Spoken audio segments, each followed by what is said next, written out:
ከሰማይ እሳት ይዘንባል። ያለነው የተቀበረ ፈንጅ ላይ ነው። ዛሬ ቤተ መንግስታችን በየመን ይገኛል። እንደወጡ ያስቀራልና ስንቃችሁን አዘጋጁ። እንግዲህ ከጳጉሜ ጋር በተያያዘ የተለያዩ ሀሳቦች አሁን ሰዓት ላይ እየተሰነዘሩ ነው። ጳጉሜ አታስፈልግም የሚል ሀሳቦችም እየተነሱ ነው። የኢትዮጵያ ስሙ ይለወጥ። ያ ነፋስ ከተነሳ አሜሪካንም ማንም ሁሉንም ያጠፋቸዋል። ኢትዮጵያ የሚለው ቃል ደግሞ በመጽሐፍ ቅዱስ 48 ጊዜ ተጽፏል። ባሏ ሲመጣ ብቻ ከፍቶ የሚገባበት ቁልፍ ትሰጠዋለች። ዳሸን ተራራ ላይ ሆነን ዓለምን እንቆጣጠራለን። እግዚአብሔር ያልገሰጸው የእግዚአብሔር ልጅ አይባልም፣ ዲቃላ።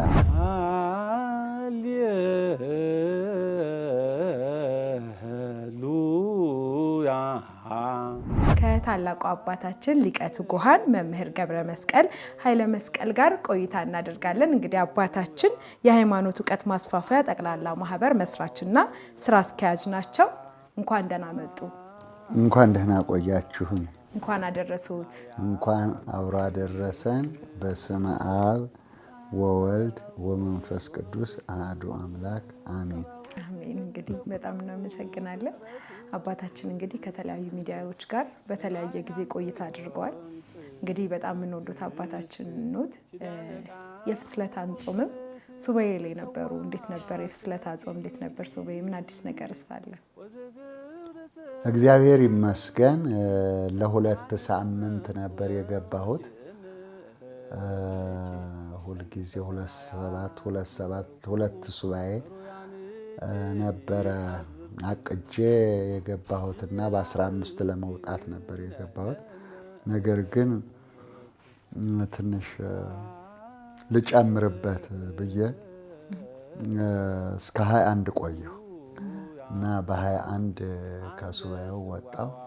3 ሱባኤ ሆነ ማለት ነው። እና በዛ በመጽሐፈ በትንቢተ ዳንኤል ምዕራፍ 10 ላይ 3 ሳምንት ሙሉ በሱባኤ ነበርኩ ይላልና እንደ ነቢዩ ዳንኤል 3-7 ይሁን ለሀገርም ለወገንም ለኔም ስለሚጠቅም አንድ ጨምሬበት 3 ሳምንት ቆይቼ ነው የወጣሁት። እንግዲህ በዛም መልእክቶች አስተላልፌያለሁ።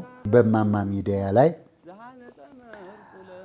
5 መልእክቶችን አስተላልፌያለሁ። ለሀገርም ለግለሰቦችም ለሚመለከታቸው በአጠቃላይ በመላው ዓለም ላሉ 5 መልእክቶችን በእማማ ሚዲያ ላይ አስተላልፌያለሁ። እነዛን መልእክቶች እስቲ በእኛ ሚዲያ 1-2ቱን ላቅርብ? አዎ። እሺ። እንግዲህ ሰው በንስሐ መኖር አለበት። የመጀመሪያው ትንቢት ወደፊት ለሚሆን ነገር ነው። ለዛሬ ሳይሆን ወደፊት ለሚመጣው ወደፊት ለሚሆነው ነገር የሚተነበይ ትንቢት ነው። እንግዲህ መልእክቱ ደግሞ የእግዚአብሔር ከሆነ አይቀርምና ባለፈው ሰኔ 2 ቀን 2017 ዓ.ም አንድ መልእክት አስተላልፌ ነበር። አሁን በፊታችን ከባድ ጎርፍና በረዶ ይመጣል ብዬ ነበር እና ሐምሌና ነሐሴን ሰኔ 2 ነው ያስተላለፍኩት። ሐምሌና ነሐሴ እንግዲህ በሀገራችን ከባድ ጎርፍ ነበር። ከባድ የጎርፍ መጥለቅለቅ ነበር። ከዚህም አልፎ በመላው ዓለም ውስጥ ከባድ የሰው ሕይወት ያለፈበት ሁሉ ከባድ ጎርፍ ነበር። ግን እኔ አሁን በፊታችን ትልቅ ጎርፍና በረዶ ይመጣል ነው። ስለዚህ ከአዲስ አበባ ጀምሮ እንግዲህ በመላው አገሪቱ ጎርፍም የመሬት መንሸራተትም ብዙ አጋጥሟል ማለት ነው። ይሄ የሚሆነው ለምንድን ነው? ሰው እንዲዘጋጅ ነው። ሰው ሞት አይቀርለት ወይም ለሞት አንድ አማኝ ሞትን በደስታ ሊቀበለው ይችላል። የሆነው ሆኖ ግን ምን ይዤ ነው? አንድ ሰው ሱባኤ ሲሄድ በሶ ቆሎ ይዞ ነው የሚሄደው። ሱባኤ ሲሄድ ስንቅ ያስፈልገዋል። ወደ ክፍለ ሀገርም ሲሄድ ወተለያየ ቦታም ሲሄድ ገንዘብ፣ መሳፈሪያ፣ ስንቅ ብሎ አስቦ ነው የሚወጣው። አስቦ ይወጣል። ያንን ያሰበውን ያቀደውን ያሰበውን አዘጋጅቶ እስኪመጣ ድረስ ያ ስንቅ ያስፈልገዋል ማለት ነው። እና በነፍሳችን ደግሞ ስንቅ ያስፈልጋል። ደግሞ እሱ ትልቅ ስንቅ ነው። ለምን እዚህ ዓለም ላይ ያለ ሰው እዚህ ዓለም ላይ ያለ ሰው አገሩን ለቆ ሲሄድ፣ ቦታውን ለቆ ሲሄድ፣ ወደ ዘላለም ርስቱ ሲሄድ በፈጣሪው ፊት ይዞት የሚሄደው እዚህ ዓለም ላይ ወይ ለራስ ጥቅም ነው ወይ ለሌላ ሰው ነው። እዛኛው ስትሄጂ ግን ይዘሽው የምትሄጂው በእግዚአብሔር ፊት የሚቀርብ ነገር ነው። ምሕረት፣ ቸርነት የሚያሰጥ እግዚአብሔርን የሚያስደስት ይዞ መሄድ ያስፈልጋል። ለዛ ስንቅ ያስፈልጋል። እና ትንቢት፣ መልእክት እንደዚህ የሚነገረው ሰዎች በጊዜ እንዲዘጋጁ በጊዜ ንስሐ እንዲገቡ ነው። ስለዚህ አንደኛው መልእክት ከአሁን ነሐሴ 21 2017 ካስተላለፍኩት ውስጥ አንደኛው መልእክት ከሰማይ እሳት ይዘንባል። የሚዘንበው እሳት ደግሞ ጢሱ ከመልሶ ከምድር ወደ ሰማይ ይወጣና ሰማዩን በጭጋግና በጢስ ይሸፎናል። ከሰማዩ ጢስ ውስጥ ደግሞ የሚወድቀው የተቆረጠ የተጠቀለለ እሳት ሰዎችን እንደወጡ ያስቀራል። በድንገት ይወድቅና እየወደቀ በድንገት ሰዎች ወደ ቤታቸው ሳይመለሱ ወይም በሜዳ እያሉ እንደወጡ ያስቀራልና ስንቃችሁን አዘጋጁ፣ ንስሐ ግቡ፣ ተመለሱ በላቸው ነው። አንደኛው ይሄ ነው። ሁለተኛው ደግሞ በዚህ በሰሜኑ በኢትዮጵያ ሰሜን በሰሜኑ ሀገራችን በብረት አርማታ የተጣበቀች ግመል አለች። በአርማታ ብረት ተጣብቃ ግመሏ ቀኝ እግሯ ተቆርጧል እና ሕመም ላይ ነች። እያጣረች እየተቸገረች ስለሆነ ቀኝ እግሯ በአርማታው በብረቱ ምክንያት ስለተቆረጠ ሕመም ላይ ስለሆነች ጭንቅላት ላይ ስለሆነች ግመሏ እውቀቱ ችሎታው ያላችሁ ሐኪሞች ድረሱላት ተብላችኋል። ለዛች ግመል ታላላቅ ሰዎች፣ ሐኪሞች፣ አዋቂዎች፣ ችሎታ ያላችሁ ሰዎች ለታመመችውና ለተጨነቀችው ግመል ድረሱላት፣ ቀኝ እግሯ ግን ተቆርጧል፣ ድረሱላት ነው። እንግዲህ እነዚህ ሁለቱ ይበቁሻል። በጣም እንግዲህ በጣም ቆንጆ ትንቢት ነው የነገሩ። ከወራት ጋር በተያያዘ ኢትዮጵያ እንግዲህ 13 ወራት ባለጸጋ ናት። 13ኛውም ወር ጳጉሜ ነው። እንግዲህ ከጳጉሜ ጋር በተያያዘ የተለያዩ ሀሳቦች አሁን ሰዓት ላይ እየተሰነዘሩ ነው። ጳጉሜ አታስፈልግም የሚል ሀሳቦችም እየተነሱ ነው እና እርስዎ ምን ይላሉ በዚህ ጉዳይ ላይ? ጳጉሜ ማለት ምን ማለት ነው? እንዴትስ 13ኛ ወር ሊመጣ ቻለ? የተለያዩ ሀገራት 12 ወራት ነው ያላቸው እና በዚህ ላይ ምን ሀሳብ አሉት? በጣም ጥሩ ጥያቄ ነው። እንግዲህ ሁለት ነገር ተጠይቋል።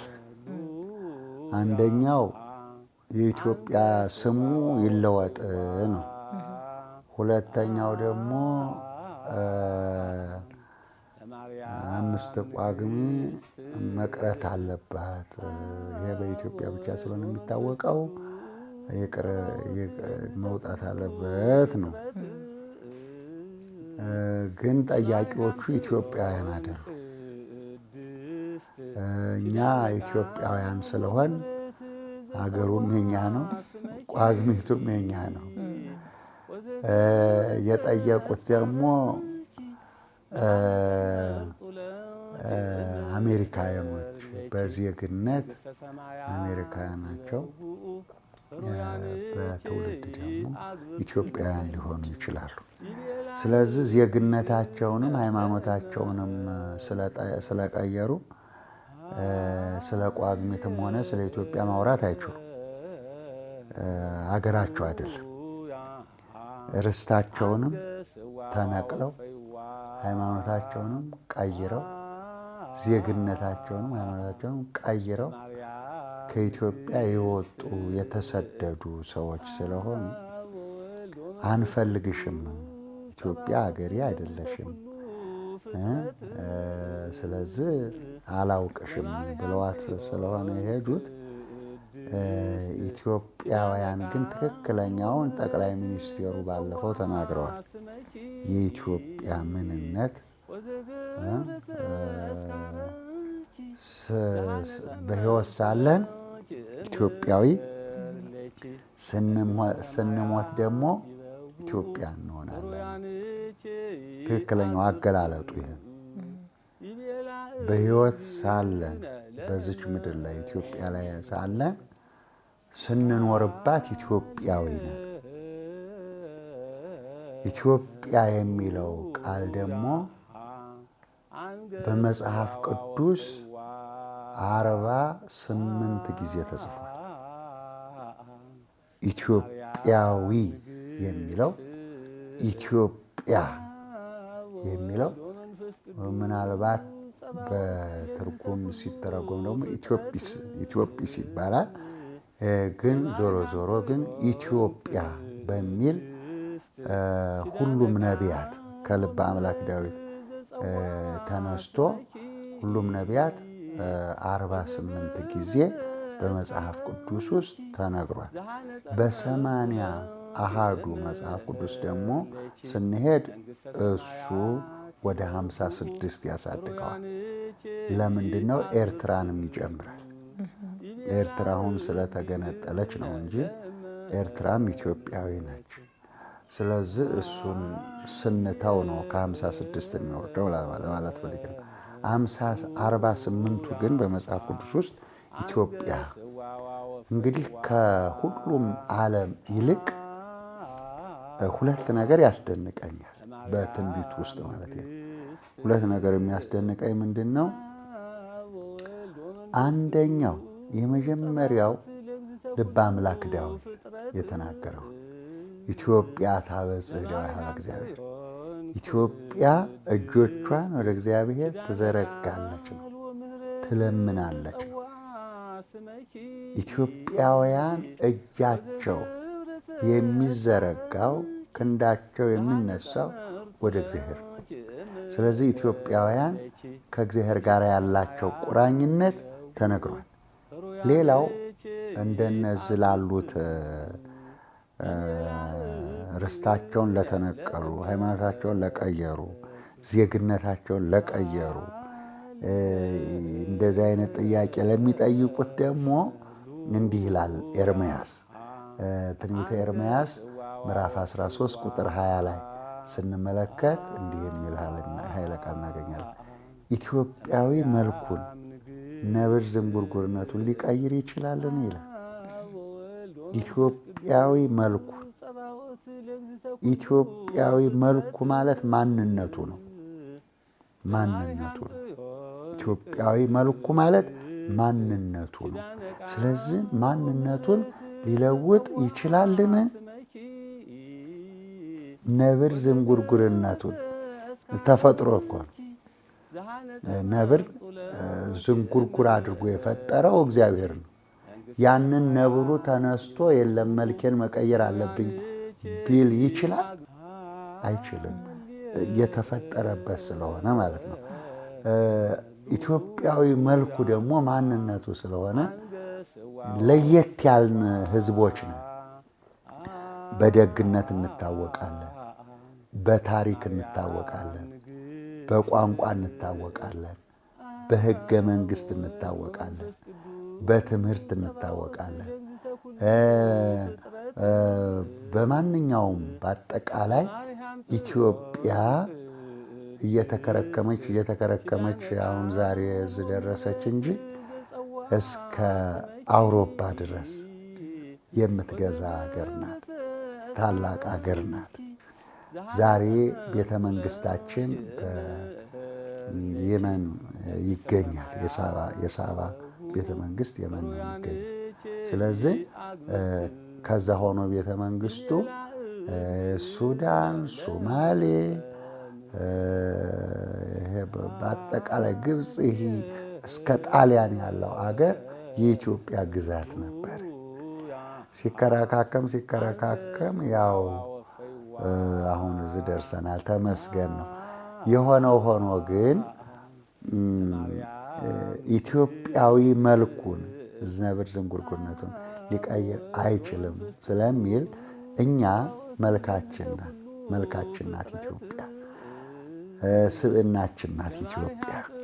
ኢትዮጵያውያን እስካለን ድረስ ኩሩ ኢትዮጵያውያን ነን፣ እንኖርባታለን። ከሞትን በኋላ ደግሞ ኢትዮጵያ በደማችን በአጥንታችን ኢትዮጵያ ዓለምን ያሳፈርን ሰዎች ነን። ለምን አፍሪካ ጠቅላላ በቀኝ ግዛት በፈረንጅ ሲገዛ፣ ኢትዮጵያውያን ግን እነኛ ደንቆሮ ብለውን ንቀውን፣ መሳሪያ የላቸውም ምንድናቸው ብለው ንቀውን የመጡትን ፈረንጆች ነጮቹን አሸንፈን አድዋ ላይ ኢትዮጵያዊነታችን ደማችንና አጥንታችን ለዘላለም ይመሰክራል። ይሄ ዲቃላው ምናምኑ ችግር ነው። እንዲህ ይላል መጽሐፍ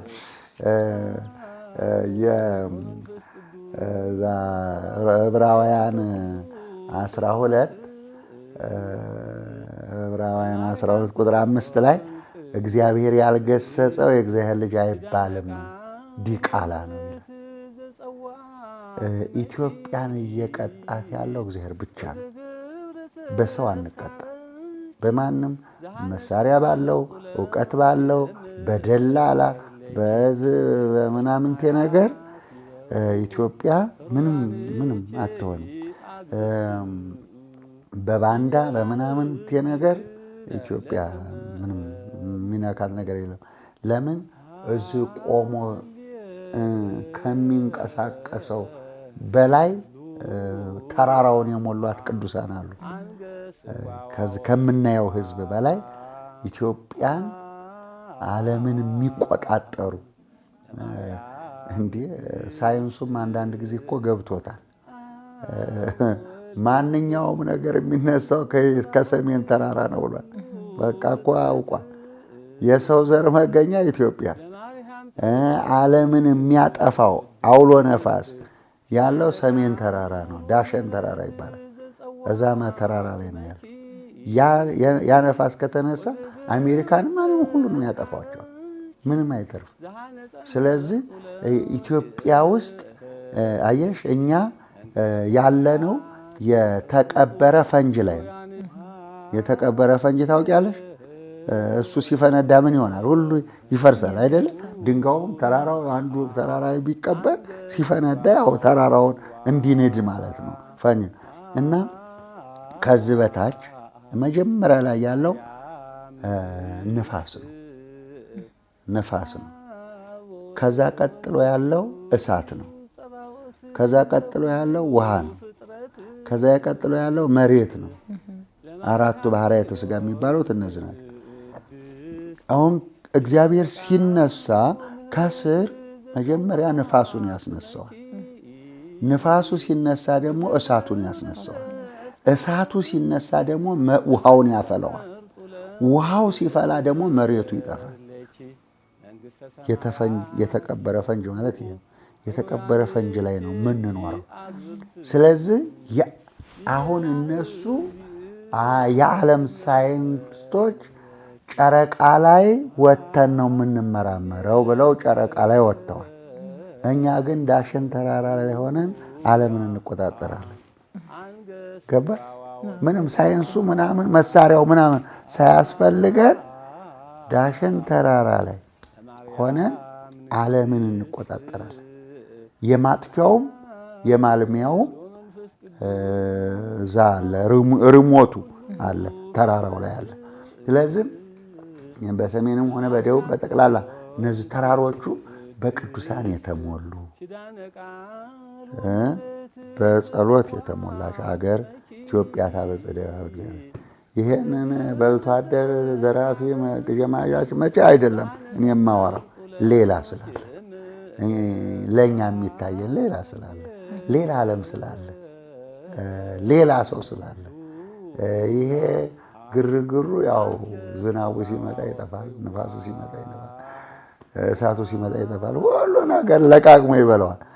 እነኛ ደግሞ እዛ ውስጥ ያለው ደግሞ እሳትን ማጥፋት የሚችሉ ውሃን ማቆም የሚችሉ ባህርን መክፈል የሚችሉ ሙሴ ባህረ ኤርትራን ከፍሏል አይደል?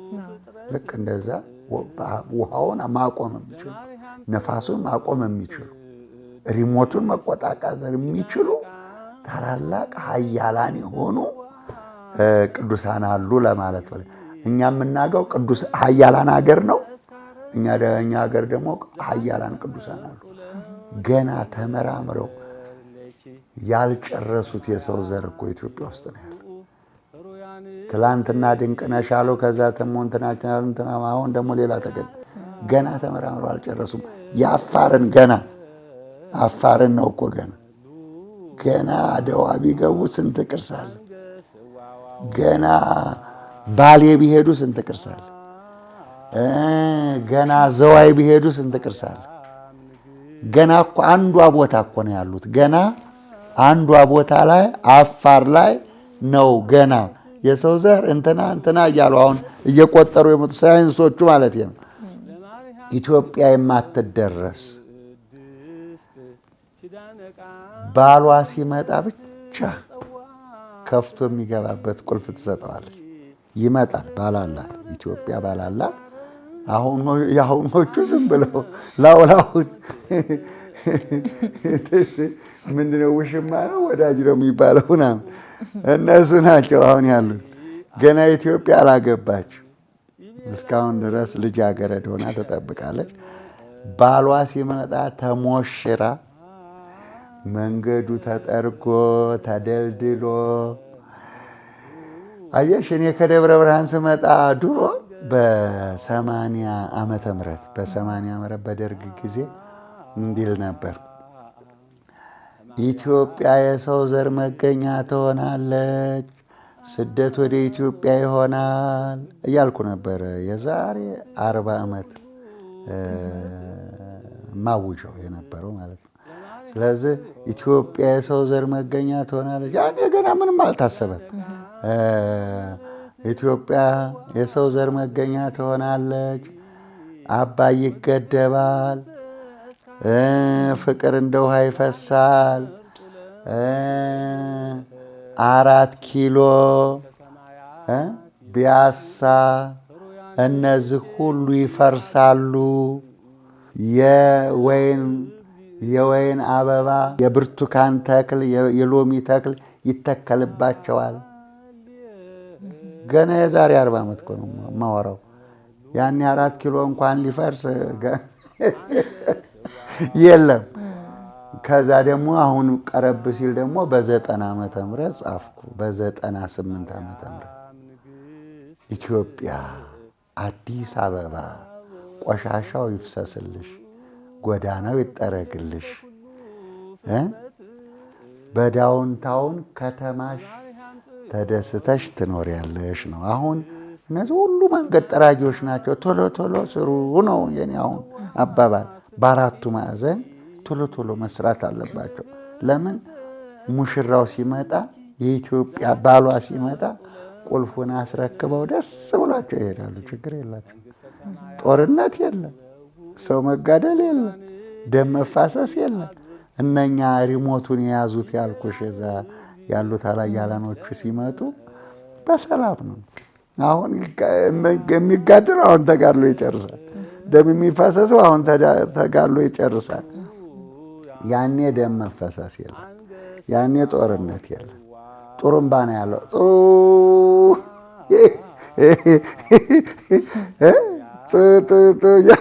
ጡሩምባ ነበረኝ እኮ አሁን እዛ ማዕከላዊ ወስደው እና ጡሩምባ እየተነፋ መለከት እየተነፋ ታቦተ ጽዮን ከአክሱም ታቦተ ጽዮን ወጥታ በታቦት በመለከት በሰረገላ ታጅቦ ነው የሚያገባት ኢትዮጵያን ማለት ነው የሚያገባት። አሁን ግን ጎበዝ መንገድ ጠራጊ ያስፈልጋል፣ ቶሎ መስራት ያስፈልጋል፣ ማስተካከል ያስፈልጋል። ይሄ ነው አሁን እየሰራን ያለ ነው ለማለት ፈልጌ ነው። እና ወደ ጳጉሜት ልምጣ። ወደ ሌላ ሄድኩ አይደለ? ጳጉሜን የጌታ ኢየሱስ ክርስቶስ ምሳሌ ነው። አሁን ይህን ጥያቄ የጠየቀው ሰው ኢየሱስ እያለ ነው። ኢየሱስ ጌታ ነው፣ ሃሌሉያ ኢየሱስ ጌታ ነው ይላል። አያውቀውም እኮ 12 ወር የ12 ሐዋርያት ነው በኢትዮጵያ አቆጣጠር ማለት ነው። 12 ወር የ12ቱ ሐዋርያት ነው። ጌታ የመረጣቸው 12 ሐዋርያት አይደሉም? 12 ሐዋርያት ከመስከረም እስከ ነሐሴ ስትቆጥሪያቸው 12 ሐዋርያት ናቸው። እንደገና ደግሞ ይሄ አራቱ ማዕዘን ደግሞ በምስራቅ ማቴዎስ ነው፣ በምዕራብ ማርቆስ ነው፣ በሰሜን ሉቃስ ነው፣ በደቡብ ዮሐንስ ነው። አራቱ ወንጌላውያን የአራቱ ባህርያት የአራቱ ባህርያት ናቸው። አራቱ ምስራቅ፣ ምዕራብ፣ ሰሜን፣ ደቡብ የሚባሉት እነዚህን በአራቱ ወንጌላውያን 12 ወር ደግሞ በ12 ሐዋርያት 13ኛዋ ወር ግን ከ12ቱም ላይ የተቀናነሰች ናት። ቅንስናሽ ማለት ነው ዞሮ ምክንያቱም ምን ይላል የዮሐንስ ወንጌል ምዕራፍ 15 እኔ የወይን ግንድ ነኝ ይላል፣ እናንተ ቅርንጫፎች ናችሁ ይላል። ካለኔ ምንም ማድረግ አትችሉም ይላል። ስለዚህ የወይን ግንዱ ኢየሱስ ክርስቶስ ነው።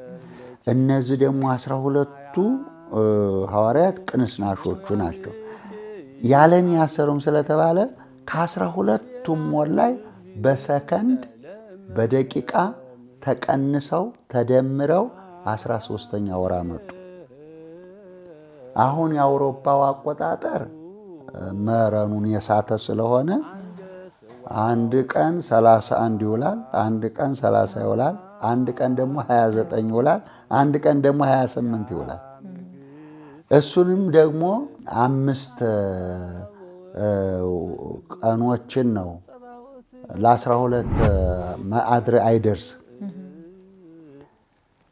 28 አንዱ ቀን አውሉት፣ አንዱ ቀን 29 አውሉት፣ አንድ ቀን 30 አውሉት፣ አንድ ቀን 31 አውሉና 5ቱ ወሮች ከ12 ወር 5ቱ ወሮች 31 29 30 28 ሆነው ይውላሉ። ገብቶሻል? እሺ 7 ወርስ ጠፍቶባቸዋል። ያ ቁልፍ ነው የጠፋው። ደግሞም ትክክለኛው አቆጣጠር በኢትዮጵያ ነበር እየተቆጠረ ነበር።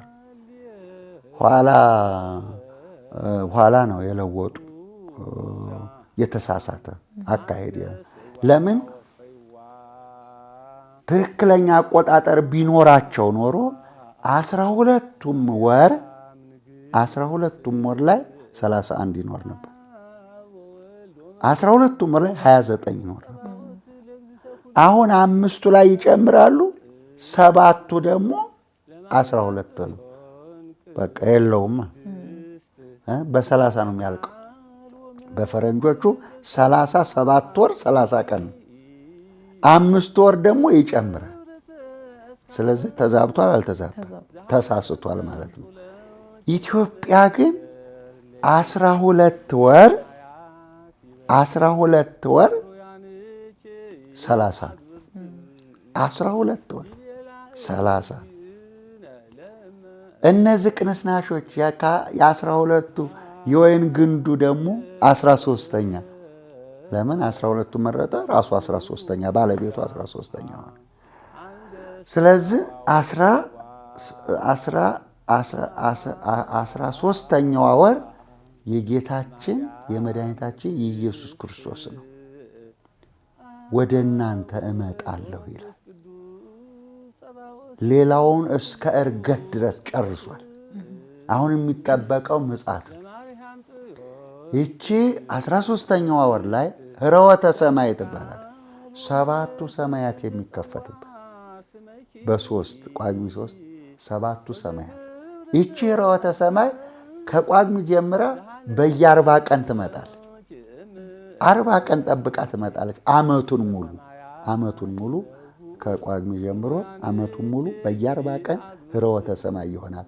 7ቱ ሰማያት የሚከፈትበት ይሆናል ማለት ነው። ስለዚህ ኢየሱስን የሚያውቁት ሁሉ ኢየሱስ ጳጉሜት ነው። ኢየሱስ 13ኛ ወር ነው። ደቂቃም የሱ ነው። ሰዓትም የሱ ነው። ጊዜም የሱ ነው። ወርም የሱ ነው። ዓመትም የሱ ነው። እኛ ከየት እናመጣለን? ቀን ይሁን ያለው እኮ እግዚአብሔር ነው። ሌሊት ይሁን ያለው እግዚአብሔር ነው።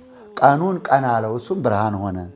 ኦሪት ዘፍጥረት ምዕራፍ 1 ላይ ሌሊቱ ሌሊት አለው፣ እሱም ጨለማ ሆነ። ማን የሰራው? ቀንን እኮ አሁን እንደ ኢትዮጵያ ያለ አገር የት ይገኛል? ከሳምንቱ እንኳን ከእሑድ እስከ ቅዳሜ ያለው ቀን እንኳን ስያሜ አለ። ይሄን እኮ ይዘው ነው የሄዱት እነሱም ቢሆን እሱን እንኳን መለወጥ አልቻሉም። ሰኞ ነው፣ እሑድ 7ቱም ቀን እንደዛ ነው። ግን 5ቱ ወር ላይ 31ና ስንተን መጨመር ትክክለኛ ስላልሆነ አቆጣጠራቸው ተዛብቶባቸዋል ማለት ነው።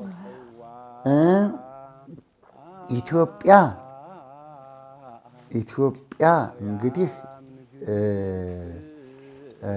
ሀገረ እግዚአብሔር ትባላለች። ስናጠፋ የሚቆነጥጣት እግዚአብሔር፣ የሚቀጣት እግዚአብሔር፣ የሚቆጣጠራት እግዚአብሔር፣ የሚመራት እግዚአብሔር፣ ኩሩ ሕዝብ ያለባት። አሁን እንዲያው ይሄ አተላው ምናምን ትላትሉ ምናምን እየተሰበሰበ ሀገርን ላይ ያጠፋ ደግሞ ሌላ ፍሊት አለ። አሁን ለትሉ ለምናምን ተው ምናምን ሀገር እንዳያጠፋ ፍሊት አለ።